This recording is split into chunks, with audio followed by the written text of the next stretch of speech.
Well, folks, good afternoon. I just received a brief from Governor Cooper and FEMA Director Griswold and his staff, and to provide me with a first-hand account of the historic impacts of Hurricane Helene. I want to express condolences to all the families whose loved ones have died or are missing. Matter of fact, it's almost equally as bad missing, not knowing whether or not your brother, sister, husband, wife, son, daughter are alive. And we all know that a lot of us have experienced that, and we understand what you're going through. And to the survivors, I want you to know the administration is going to be there, and we just talked about this, until we finish the job. It's going to take a hell of a long time and a serious amount of assets. With federal support, the state has reopened 220 roads, which are going to help responders reach people and get the support they need quickly. Right now, thousands of federal personnel are deployed in your communities, supporting search and rescue, debris removal, power restoration, and getting cell networks back online so folks can connect to their loved ones. We deployed 30 Starlink receivers, and we're 10 more on their way to Western North Carolina.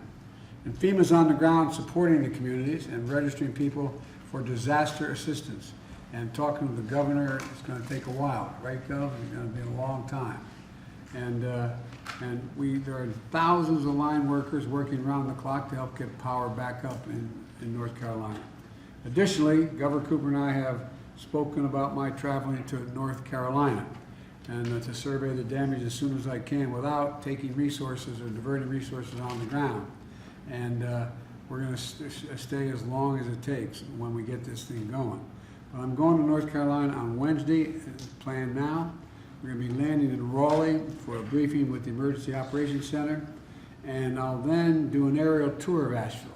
It's too much for me in terms of interrupting access to help there to land and to survey the damage other through the air. And then it's my plan to travel to Georgia and Florida as soon as possible after that. And I don't know, Governor, you want to add anything? No, thank you, Mr. President. We appreciate the resources that are coming our way. This has been a devastating storm, as you know, and we're grateful to have had Administrator Criswell here on the ground all day today, and she's going to be staying and making sure we surge assets into the area to give people food and water and to get the power back on. And obviously, we are grateful for the search and rescue teams as well. Thank you so much. Well, thank you. Any questions on this issue? Sir, is it your sense from the governors you've spoken to that they have all the resources they need right now, or are there things they need immediately? They need things immediately. They're getting them immediately. Some access, it's a matter to get access to the people who need them. And so that's why we're talking about land bridges, to be able to get the Defense Department in there, to get water, for example, from a place that, in fact, they can't get to because the roads are gone, the roads are closed. We've contacted we have the Defense Department agreeing that they're providing for helicopters from the base there to get as much in as we can. It's going to take a long time, but Gov, what am I leaving out that you need? We've talked about a lot of resources that we need, medical, making sure that we are getting additional helicopters for land bridges, search and rescue. All of those things are happening now. We just know that the commodities are going to have to continue in for weeks because, for example, Asheville, the largest city here, and that supplies a lot of the water, their water system is completely down. So getting water in here on a sustained basis is going to be critical, and we are discussing the strategies to continue those efforts and to surge those efforts. Mr. President and Governor Cooper, Donald Trump has accused both of you of ignoring the disaster. He is lying. Let me get this straight. He's lying. And the governor told him he was lying. The governor told me he was lying. I've spoken to the governor, spent time with him, and he told me he's lying. I don't know why he does this. And the reason I get so angry about it, I don't care about what he says about me, but I care what he communicates to the people that are in need. He implies that we're not doing everything possible. We are.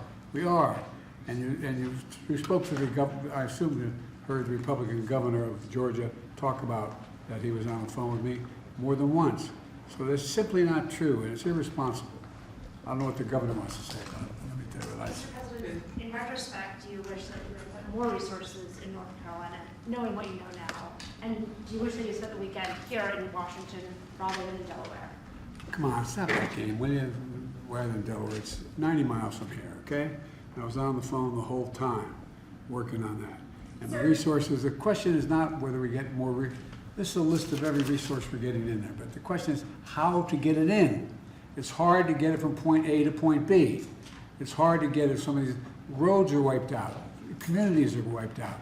There's no ability to land, there's no ability to get trucks through, there's no ability to get a whole range of things through. So, I mean, anyway. Mr. President, When I sound frustrated, I am. can you talk a little bit about the death toll? We were speaking in the briefing today about it could be as much as 600, maybe 700. That's such a huge number for the United States of America. Well, first of all, the death toll, the confirmed death toll is high enough, well over 100, okay?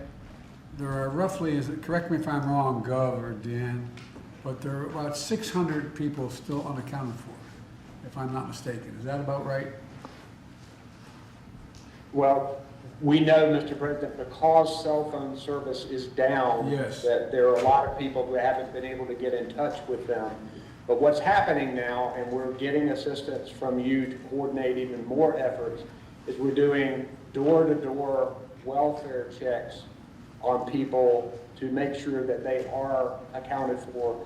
We know there will be more deaths because this was an unprecedented, devastating storm that was something that people in North Carolina, in Western North Carolina, have never seen before.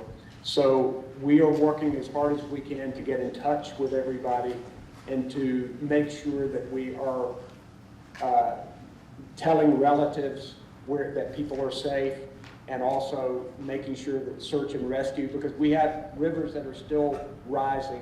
The danger is still occurring for a lot of people. And by the way, as the FEMA can tell you, they had pre-positioned an awful lot of material throughout that area, from the Bend all the way up into Tennessee. And so the idea that we weren't prepared, the question is, no one knew exactly how devastating it would be. We knew it would be significant, and we've got a lot already in place, but there's more. But here's the point. I'm going to be asking the American people to continue to help fund the needs of these people. It's not going to be one hit and it's over. It's going to take a hell of a long time. It's going to cost a hell of a lot of money. But this is the United States of America, and we've got to do it. Sir, what can Americans do right now? Sir, Americans that want to help, what can they do right now to help? If people want to help, what can they do? You guys, the president is still taking questions. Go ahead, sir.